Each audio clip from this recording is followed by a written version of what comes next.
Hello, hello à toi, hello à tous. Je suis super ravi de vous retrouver pour ce live ce soir. On va parler des différentes stratégies d'exploitation pour investir dans l'immobilier rentable dès le premier jour de location et non pas à la fin du crédit. Donc, en gros, on va parler de colocation, on va parler de location courte durée. On va parler d'immeubles de rapport, on va parler de division, on va même parler d'achat-revente. Voilà. Du coup, le but du jeu, c'est, comme d'habitude, c'est des questions-réponses. Je vous partage tout ce que je peux vous partager sur le sujet. Du coup, on est là pour parler de stratégie d'exploitation parce que si vous voulez créer du cash flow, eh ben, au début, on ne peut pas utiliser les stratégies classiques. En fait, aujourd'hui, par rapport à quelques années, on arrive à générer du cash flow parce que les taux, ils sont toujours très bas, parce que la fiscalité, quand on la maîtrise, on est capable de ne pas payer d'impôts pendant de longues années, et parce qu'on va chercher des stratégies d'exploitation différentes de la location classique, comme on peut la voir ou comme on peut la connaître un peu partout, c'est-à-dire la location d'un appartement en nu ou même en meublé. Ça se développe, mais c'est quand même pas assez rentable si on n'utilise que du meublé dans un appartement. Quand on met le crédit et le loyer en face, si on est en nu, on est là. Si on est meublé, on est là.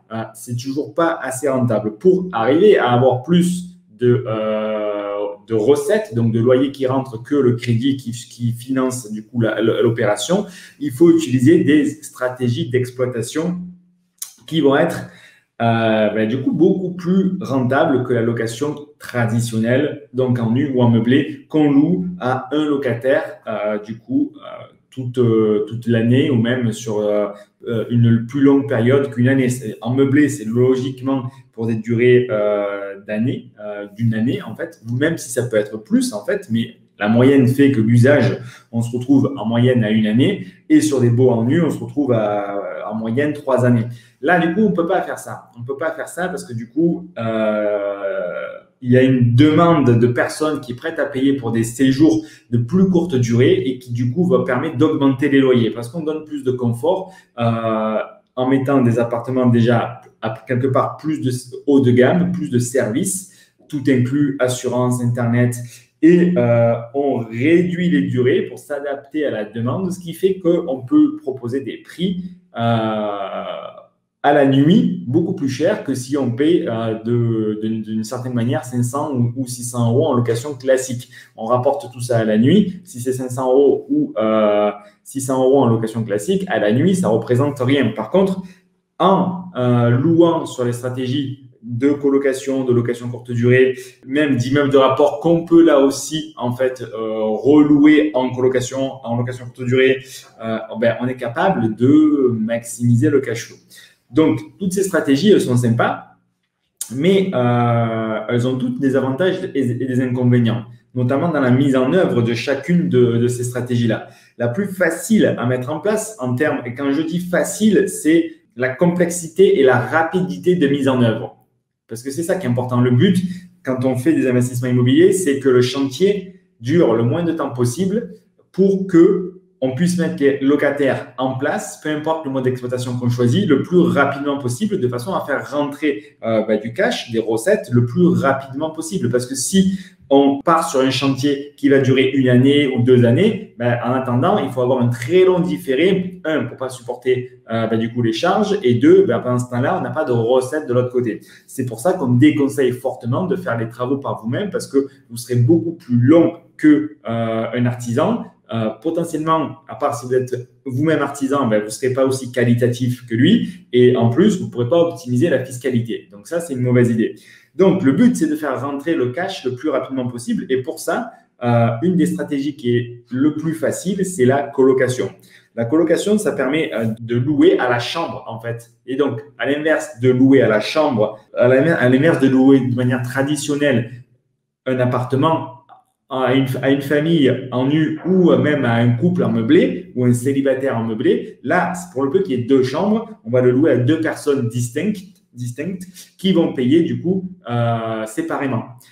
Et du coup, ça permet de maximiser les loyers parce que si on a un T3 avec 2 chambres qui peut être loué à 600 €, alors peut-être qu'à la chambre, on peut le louer 350 € chaque chambre, voire 400 € chaque chambre. Et donc, on se retrouve à 800 €.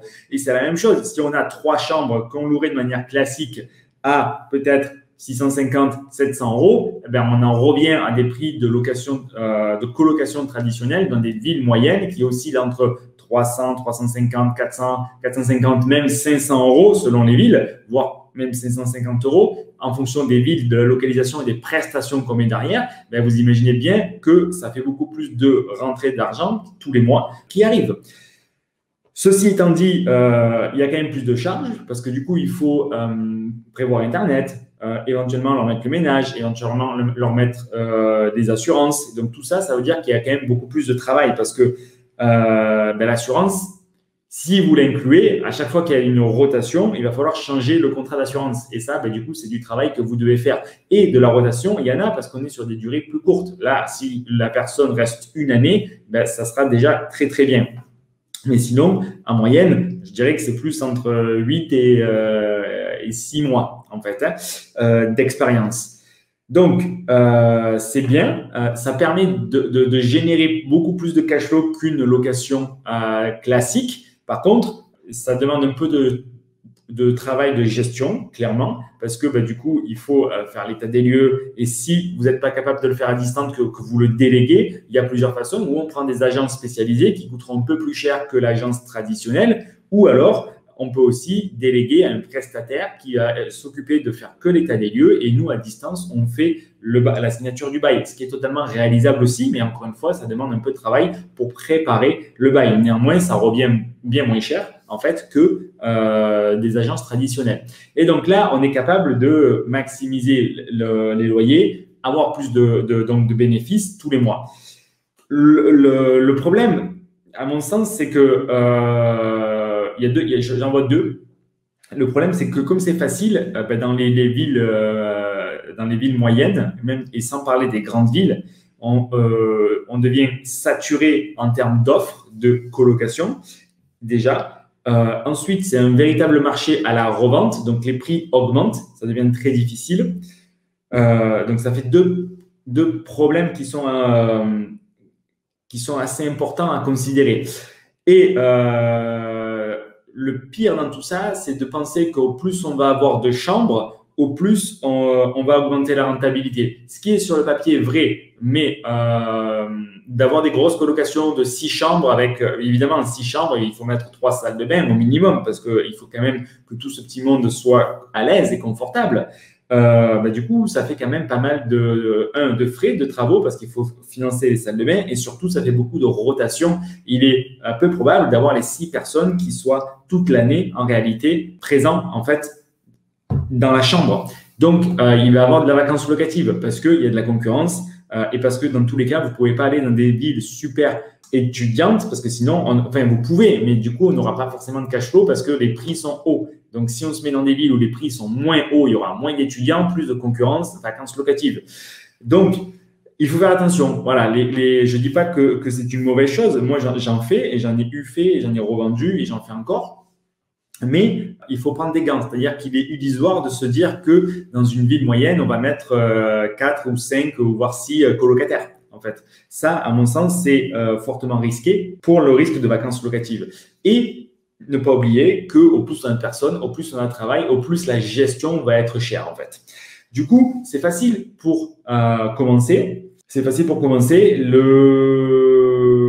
Vous pouvez commencer en appartement, vous pouvez commencer dans des maisons en fait. Ça marche très bien aussi. L'avantage de le faire dans la maison, c'est qu'il n'y a pas la copropriété à gérer parce que bon, quand on commence souvent par des appartements parce que c'est plus facile. Il y a moins de risques. Mais en fait, il y a plus de problèmes et d'emmerdes parce que du coup, il y a le syndic à gérer, les voisins. Alors que bon, dans une maison qu'on met en colocation ou un immeuble, par exemple, on n'aura pas ces problèmes-là. Du coup, la coloc, c'est sympa, ça marche, mais ça a quand même des points négatifs. C'est la concurrence à l'achat parce que si vous cherchez un appartement dans une ville moyenne, de grande surface, ça part très, très vite, surtout dans les quartiers qui sont entre le centre-ville, entre l'université ou les écoles, parce que les gens se placent ici. Et comme c'est un mode d'investissement qui est à la mode, du coup, ça attire de par la facilité de cette stratégie-là.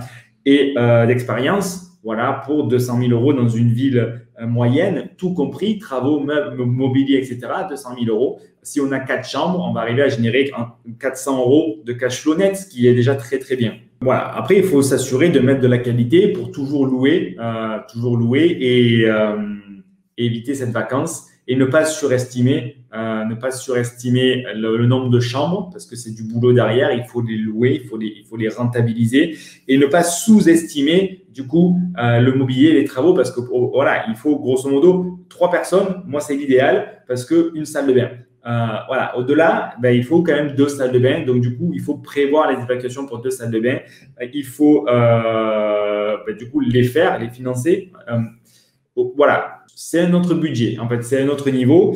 Et aujourd'hui, c'est très concurrentiel. Ça, c'était la première des stratégies, en fait, qui est du coup la plus facile et la moins rentable, en fait. La plus facile et la moins rentable de toutes. Ensuite, du coup, on peut passer à la location courte durée. La location courte durée, c'est pareil. C'est à l'inverse de louer de manière traditionnelle à des familles à l'année ou même à des personnes célibataires séparées en meublé, par exemple. Là, on va le louer en meublé, évidemment, mais à la nuitée. Et le fait est que, plutôt que louer notre T2 450 euros ou 500 euros, si on le loue à la nuit, peut-être 50, 60, 70 euros, 80 euros, en fonction de la localisation du quartier, de la saison, évidemment que le chiffre d'affaires qu'on va générer à la fin du mois sera bien supérieur au loyer qu'on a généré de l'autre côté. Évidemment, il y a plus de charges aussi, mais une fois qu'on a déduit ces charges, on est quand même toujours beaucoup plus rentable que la location classique. Alors après, il y a plusieurs façons de déduire les charges. Ça dépend le degré de complexité que vous voulez mettre en place en fait pour gérer cet investissement-là. Ça peut être vous qui faites le ménage, et ça, c'est fortement déconseillé parce que du coup, on ne tient pas. Ça peut être vous qui gérez les réservations et déléguez la partie ménage, ou alors ça peut être vous qui ne gérez rien du tout et vous déléguez et la partie ménage et la partie gestion des réservations. Ce qui, à mon sens, n'est pas une super affaire parce que du coup, ça coûte très cher dans les 20%. Et deux, quelque part, quand on délègue les réservations de son business, et là, du coup, vous êtes un véritable entrepreneur parce que du coup, votre investissement, ça sera votre gagne-pain. Si vous déléguez la partie réservation, vous ne maîtrisez plus votre business en fait. Les commentaires, les pages, tout ça, ça va partir. Si un jour vous arrêtez de travailler avec le prestataire, ça partira avec lui. Et du coup, vous ne maîtrisez pas les prix, vous ne maîtrisez pas le niveau de service. Et c'est très difficile à avoir des personnes qui donnent un bon service pour un prix acceptable. Parce que quand on lève 20% de commission sur ces sites, au final, on se retrouve avec pas grand-chose de plus que si on louait de manière traditionnelle en termes d'argent. Par contre, on se retrouve avec beaucoup plus de problèmes à gérer. Donc, l'idéal, à mon sens, là, c'est de déléguer tout ce qui est sur place et tout le reste, arriver à l'automatiser et à le gérer à distance. Il y a plusieurs moyens pour le gérer à distance. Il y a des systèmes totalement intégrés qui demandent un abonnement, en fait, et du coup, ça va vous permettre d'implémenter leur système et d'automatiser les communications, l'envoi des emails aux clients, avec les plans, aux prestataires, avec les dates d'entrée, les dates de sortie, de façon à, quelque part, avoir quelque chose d'assez passif. Ce n'est pas 100% passif, mais c'est assez passif. Par contre, ça, c'est facile si vous prenez un abonnement, en fait, et du coup, vous payez quelqu'un pour avoir accès à son service. C'est la solution de facilité. L'autre solution, c'est de créer votre propre système, en fait. Et ce n'est pas si compliqué. Il y a des outils qui existent sur le marché qui vont vous permettre, pour le coup, pour quelques euros par mois par appartement, d'avoir accès à un système que vous devez vous créer avec les emails, avec les numéros de téléphone, avec les cartes, avec tout l'écosystème qui sera créé une fois et qui ensuite, du coup, sera pratiquement gratuit parce qu'il n'y aura plus que quelques frais par lot, donc par bien, par mois. Et là, ben, du coup, on maximise encore une fois vraiment le cash flow parce qu'on a juste à payer un prestataire qui est sur place et qui va travailler 2 heures ou 3 heures en fonction du temps qu'il a besoin pour nettoyer la surface de l'appartement. Ce qui permet de maximiser le cash flow parce que vous êtes maître de votre propre business et personne d'autre mieux que vous pourra le gérer, savoir les prix, savoir les disponibilités, répondre aux personnes, faire un bon marketing. Donc tout ça, ben, personne d'autre vous peut mieux le faire que vous. Ça sous-entend avoir des photos pro, avoir une description vraiment professionnelle aussi, très émotionnelle pour inciter les personnes à venir sur les pages. Voir et donc faire la réservation. Donc tout ça, c'est accessible en fait si vous vous en donnez les moyens et si vous le faites. Ou alors on le sous-traite et du coup, évidemment, ça coûte un peu plus cher. Et ça sera plus facile, mais vous ne serez pas vraiment maître de votre business. Mais en tout cas, c'est une stratégie qui est un peu plus complexe et qui permet du coup de générer en moyenne un peu plus de cash flow que la colocation qu'on a vue précédemment. Pour les mêmes 200 000 euros investis, voilà, dans une plus petite surface, là, du coup, on va arriver à générer au moins dans les 500 euros de cash flow net une fois qu'on aura tout déduit par mois dans une ville moyenne, ce qui est aussi très bien. Ça, c'est des ordres de grandeur très. Et on peut même le faire pour moins de 200 000 euros, en fait, en fonction de là où vous allez et de la surface que vous achetez. Et à encaisser, on veut tous encaisser le maximum de cash flow, mais on ne veut pas tous, on n'est pas tous prêts à payer le même coût, en fait, pour mettre en place cet écosystème et cet actif en fait. Voilà, du coup, réfléchissez à ça. Là, on a vu la colocation, c'est facile et de manière générale, ça rapporte 400 euros net. La location courte durée, ça sera un peu plus complexe parce qu'il va falloir gérer les réservations, sauf si vous le déléguez, mais du coup, vous allez perdre en rentabilité et du coup, ça ne sera pas aussi intéressant. Mais du coup, ça va demander un peu plus de travail que la colocation. Par contre, ça sera rapportera un petit peu plus en moyenne. Et après, du coup, on peut passer au niveau supérieur qui est du coup l'immeuble de rapport. L'immeuble de rapport, l'avantage, c'est qu'on n'aura pas forcément besoin pour arriver à générer 500, 600 euros de cash flow pour ces mêmes 200 000 euros. On n'aura pas forcément besoin de faire de la colocation ou de faire de la location courte durée. On pourra du coup louer avec des agences en meublé ou en nu si vous êtes en SILIS de manière traditionnelle à l'année. Et là, du coup, on a encore moins de travail, c'est encore moins passif. Et ça, du coup, ça générera en moyenne dans les 600 euros de cash flow dans des villes moyennes pour 200 000 euros investis facilement. Le problème, c'est la difficulté de ça. La difficulté, ça va être du coup de faire attention techniquement. Il y a plus de choses à vérifier que quand on achète un appartement pour faire une location courte durée, une colocation. Il va falloir penser à la toiture, à la charpente, à la façade, mais c'est la même chose que si vous achetez votre résidence principale. Si vous achetez une résidence principale qui a déjà été construite il y a 10 années ou 15 ans ou 20 ans, c'est la même chose. Il y a la charpente, la toiture, la façade, c'est exactement pareil. Bon, là, on rajoute les compteurs électriques. Est-ce que chacun a son lot? Est-ce qu'ils sont en règle avec les places de parking? Est-ce que tout le monde est déclaré pour les impôts, pour la mairie? Voilà, s'assurer que tout est en règle, en fait. Et que tout est en règle administrativement, tout est en règle fiscalement et tout est en règle techniquement parce que là, effectivement, on ne peut pas se manquer. Dans un appartement, si on oublie un devis, une ligne sur un devis, pardon, ça fait chier, mais ce n'est pas dramatique. Par contre, si on oublie quelque chose dans un immeuble, là, ça devient très rapidement beaucoup plus important.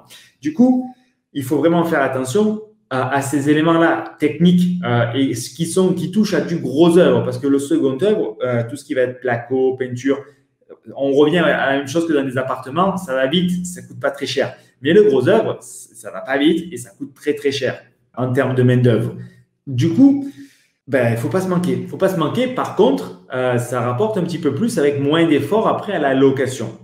Et du coup, la cerise sur le gâteau, c'est éventuellement de penser à ton immeuble dans lequel tu peux faire peut-être une petite colocation, voire une petite location courte durée. Ou alors que des studios, que des T2 et tu en mets un ou deux en location courte durée. Ou alors, moi j'aime bien varier les petits plaisirs, c'est tu mets la petite coloc ou au rez-de-chaussée, tu peux avoir des logements même en nu dans ta SILIS et tu les mets à des couples de personnes âgées qui veulent être au rez-de-chaussée. Et là, du coup, tu vois, ça te paie bien une bonne partie de la mensualité. Tu as, tu peux avoir 2 lots, 2-3 lots en fait au rez-de-chaussée. Au premier étage, ben, du coup, tu peux avoir un grand lot et tu fais ta petite coloc. Et tu as 2 autres lots au dernier étage et tu les mets peut-être en courte durée ou un en courte durée. Et là, tu vas maximiser le cash flow. Tu vas vraiment maximiser le cash flow. Et pour ces mêmes 200 000 euros, bah, du coup, tu auras beaucoup plus que 1 000 euros de cash flow net. Par contre, ça demandera beaucoup plus de travail pour déjà trouver le bien, l'immeuble, pour le rénover et pour la mise en location qui va te demander beaucoup plus d'efforts parce que là, du coup, il va falloir non seulement faire la location courte durée, plus la colocation. Les logements nus, ça va aller vite, mais en tout cas, ça se cumule avec les stratégies précédentes.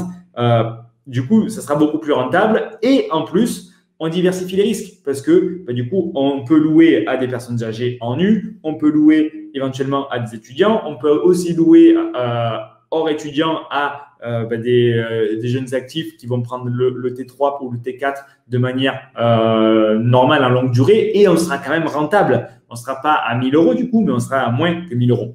500 euros et on sera toujours rentable. Et éventuellement, on peut arrêter la courte durée et garder la longue durée en bas et le couple de personnes âgées et on est quand même rentable. On ne sera plus à 1 000 euros, mais on sera là aussi toujours à 500 euros. Ce qui permet vraiment de diversifier les risques en fonction du profil, en fonction de la situation sanitaire, de la situation économique, de la saison et d'aller chercher le maximum de rentabilité au moment opportun. Donc ça, moi, c'est la stratégie que j'affectionne le plus. Avec encore deux autres stratégies, ça va être lié à la division. Et il y a 2 sortes de divisions en fait. Il y a la division, on va dire, d'immeubles et la division de maison. Après, évidemment, il y a des divisions officielles, non officielles, on va en parler si vous voulez. Mais une division de maison, c'est quand même encore un niveau au-dessus parce que là, bah, du coup, ça reprend les problèmes techniques de l'immeuble que j'ai mentionné précédemment. Mais en plus, il y a des règles d'urbanisme à respecter qui rajoutent encore une couche en fait.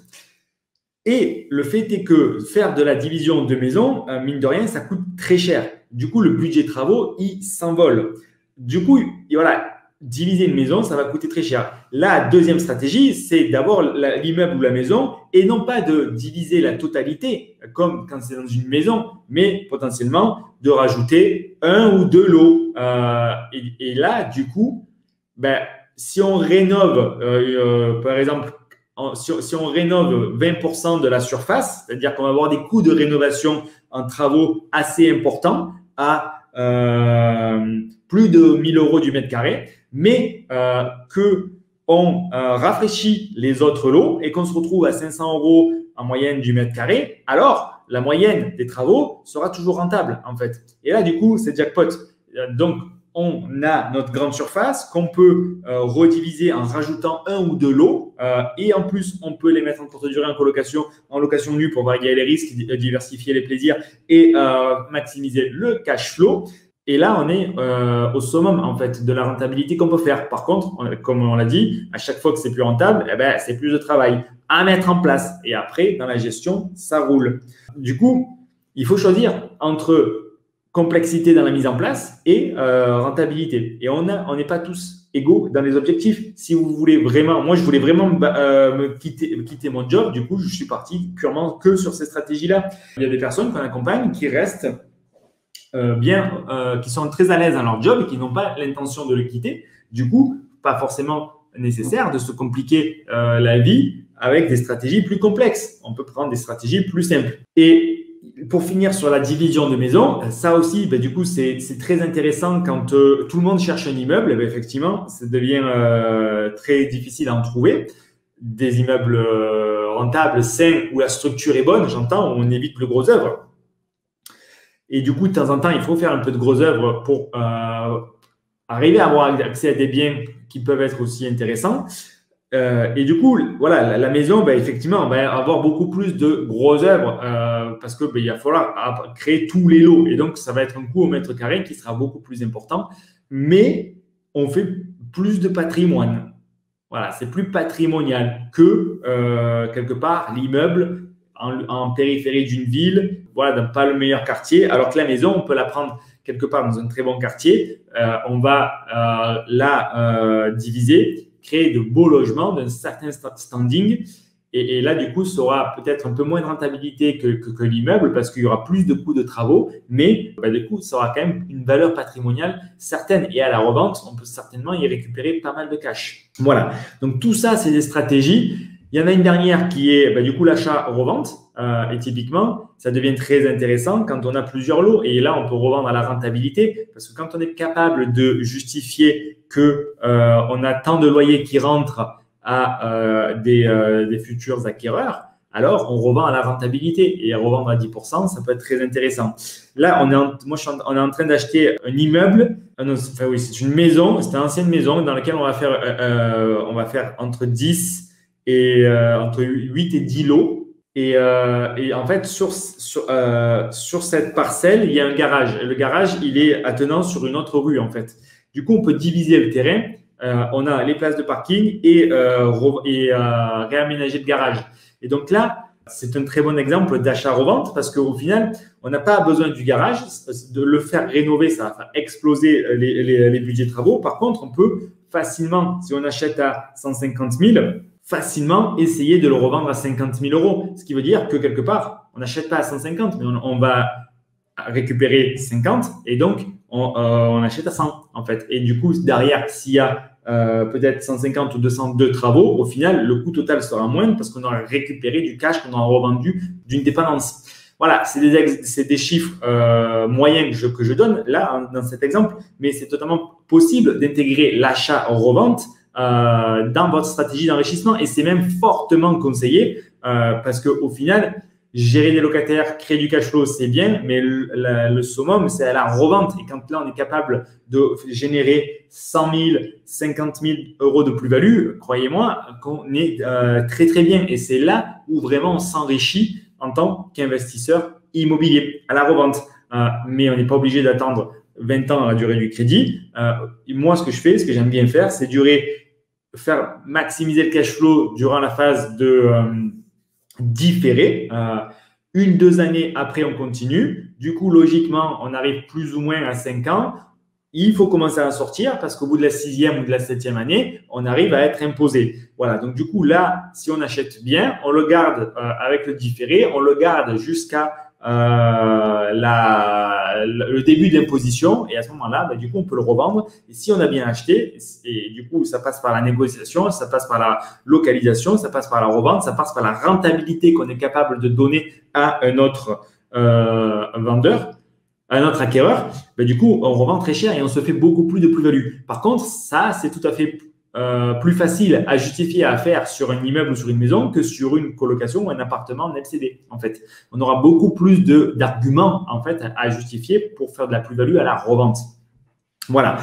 Voilà du coup ce que je voulais vous dire sur les différentes stratégies d'exploitation. Le but étant que chacun trouve le degré de complexité qui l'intéresse en fait par rapport à ses objectifs, à ses moyens, à ses contraintes de temps, à ses contraintes familiales, à sa localisation, parce que voilà, c'est pas parce qu'un tel a acheté un immeuble qu'on doit tous faire de l'immeuble, ou c'est pas parce que un tel n'aime pas la copropriété que la copropriété c'est pas bon. Peut-être que vous, si vous voulez rester dans votre ville et que les immeubles coûtent trop cher, il va falloir acheter un appartement. Si la priorité c'est de rester dans votre ville, et c'est totalement ok. Chacun doit définir là où il veut aller, dans combien de temps, et quelle va être la stratégie qui va y permettre d'y aller selon les moyens qu'il veut s'en donner en fait.